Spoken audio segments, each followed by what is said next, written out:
Et nous sommes de retour pour la deuxième partie de ce 12h30 et on vous informe et on vous explique tout sur cette nouveauté qui entre en vigueur à partir d'aujourd'hui dans le domaine du travail. C'est la dispense du certificat médical d'un jour qui entre donc en vigueur. Dans plusieurs entreprises, le travailleur n'est désormais plus tenu de présenter un certificat au premier jour d'une incapacité de travail ou en cas d'absence pour une seule journée. Mais dans quelle entreprise cette mesure sera-t-elle mise en place? Ce ne sera pas forcément dans toutes les entreprises. Grégory Henco, on fait le point avec vous. Ben oui, cette proposition qui émanait du fédéral, ça fait déjà plusieurs années qu'elle est en négociation, notamment des négociations très dures avec les organisations patronales.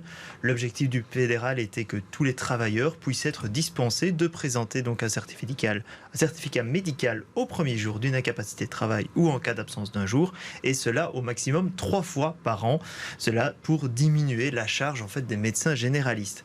Mais du côté des syndicats indépendants UCM, UNISO et SNI ont demandé des adaptations, estimant que cela pouvait mener finalement à des abus, surtout dans les PME, les petites entreprises, les petites et moyennes entreprises.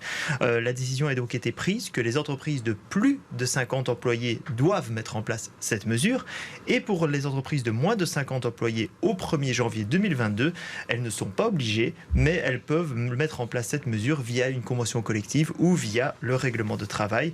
De toute manière, il n'est pas rare que certaines entreprises, principalement des grandes entreprises, aient déjà tenté cette mesure ces dernières années. Vous disiez 1er janvier 2022, c'est 2022 ou 2023 ? 2022, parce que la mesure entre en vigueur à partir de ce lundi, donc c'est dès le 1er janvier 2022, 50 employés au 1er janvier 2022. Ok, d'accord, ok, j'ai mieux compris. Alors attention, ce ne sont tout de même pas des journées de congé, il ne faut pas confondre, même si l'employé ne doit pas rendre tout de suite un certificat médical, il est tout de même tenu à certaines obligations. Ben oui, il doit toujours prévenir son employeur, de toute façon, qu'il ait besoin d'un congé maladie, même d'une journée. Et si l'employé n'est pas à son domicile habituel, il doit prévenir de l'adresse à laquelle il se trouve. Parce qu'il est toujours possible qu'il y ait des contrôles, même si pour des incapacités de si courte durée, on se doute que cela n'arrive pas très souvent. Et on rappelle que si l'incapacité de travail doit être prolongée, il faut alors un certificat médical dès le 2e jour d'incapacité.